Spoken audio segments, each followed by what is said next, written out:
up, folks? Sean, the Average Angler, coming at you with another great video. Today we're going to talk about 5 mistakes that are costing us fish. Mostly even getting bit by a fish, to be honest with you. If you're new to the channel and you like this kind of content, hit that subscribe button down below. We are just 120 roughly subscribers away from doing a big tackle giveaway. Actually, we're going to have multiples because I've got a box over here full of baits and stuff that I'm giving away, a lot of which I talk about on the channel, stuff I have confidence in, but I will build your boxes based on your area and the types of fishing you like to do so that you get stuff that you'll like and use. A lot of my videos I bring to you because it brings stuff up in my head when I go out and fish, and then I analyze afterwards what I could have done better. Now, one thing I really am starting to pick up on my own fishing style, I will give things too much time that I caught them on the previous trip. So I'm your average weekend guy, right? I get out one day a week if I'm lucky. Sometimes I have to skip a week because life gets in the way. I've been catching fish on jigs quite a bit. It's kind of that time of year. My lake is a little bit unique in that there's not really a lot of cover in it. They killed the weeds this year. And so the fish are doing things that I'm typically not used to seeing from them. Now, most of them should be up shallow because the water temperatures are still pretty mild. However, there's not a lot for them up there, and it appears that the fish have gone deep. Now, I do have forward-facing sonar, and I can look around.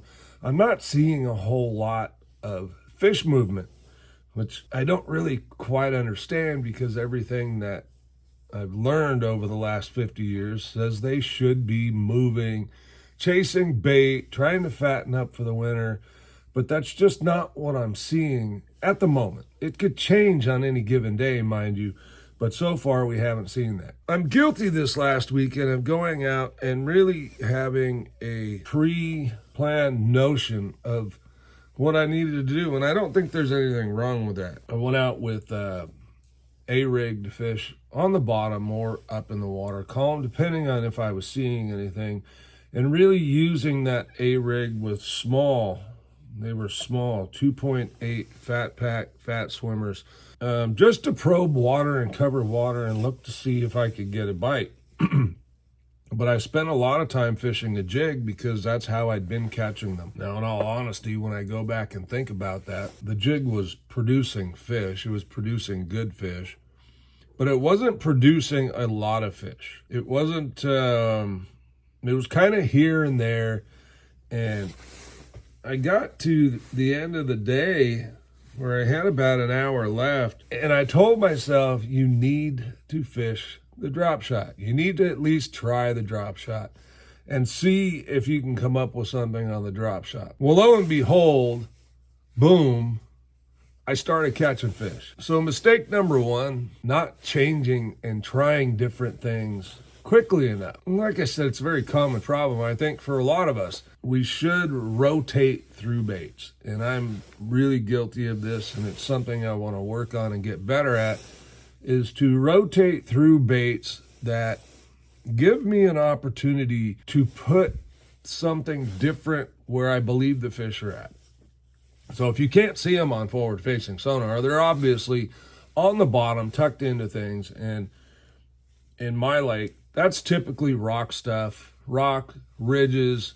That's pretty much the structure that's there. There's some drop-offs, ridges I call, flats, and then they drop off into deeper water. Well, those areas are usually pretty rocky, and it's where I've been getting bit. So I fished the jig. I fished the swim bait, single swim bait on a ball head.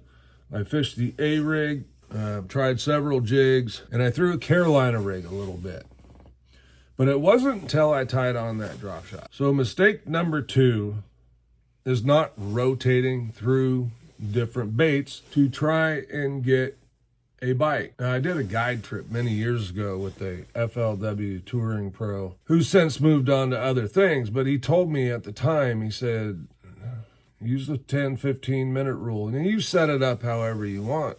If you're in a boat, this is a little different than if you're fishing from the bank. If you're fishing from the bank, you can still kind of do the same thing.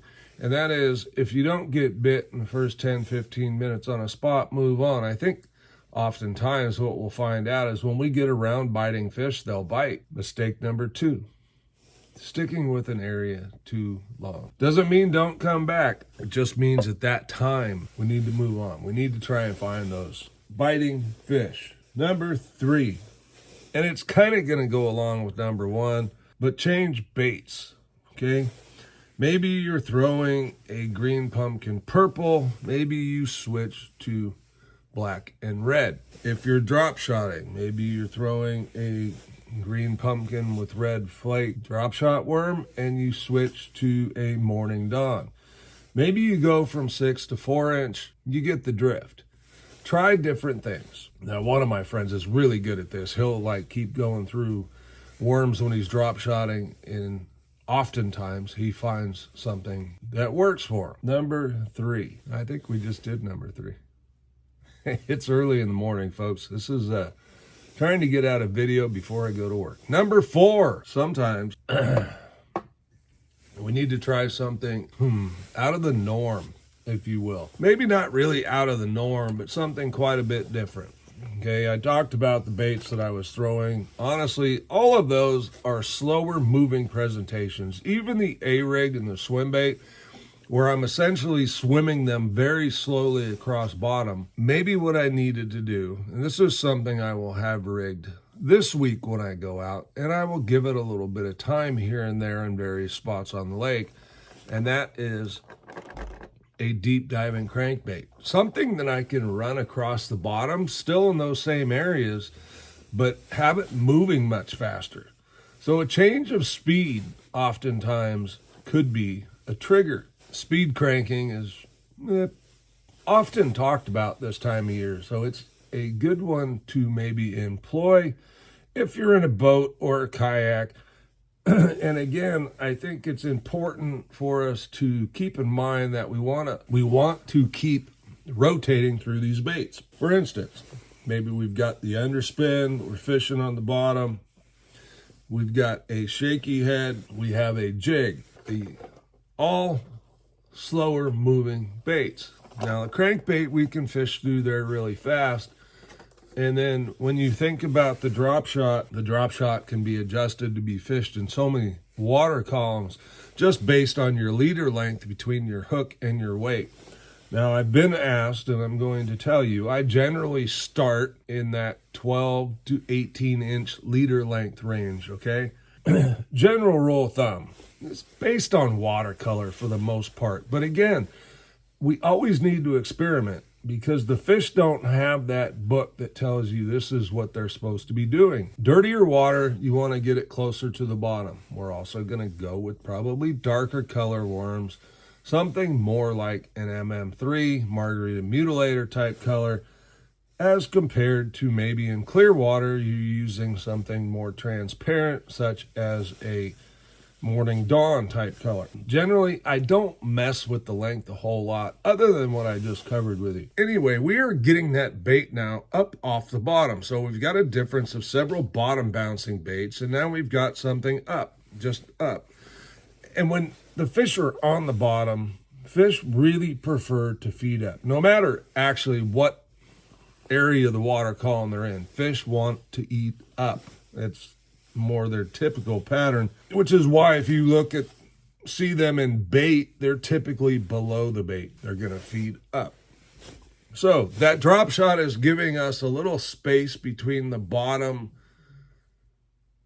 where the fish are to feed up, or they're feeding maybe level, who knows. But since I'm not seeing them on the forward facing, I have to believe they are laying on the bottom. And that worm just hovering above them is giving them a little more interest than something that's bouncing on the bottom. All right, number 5.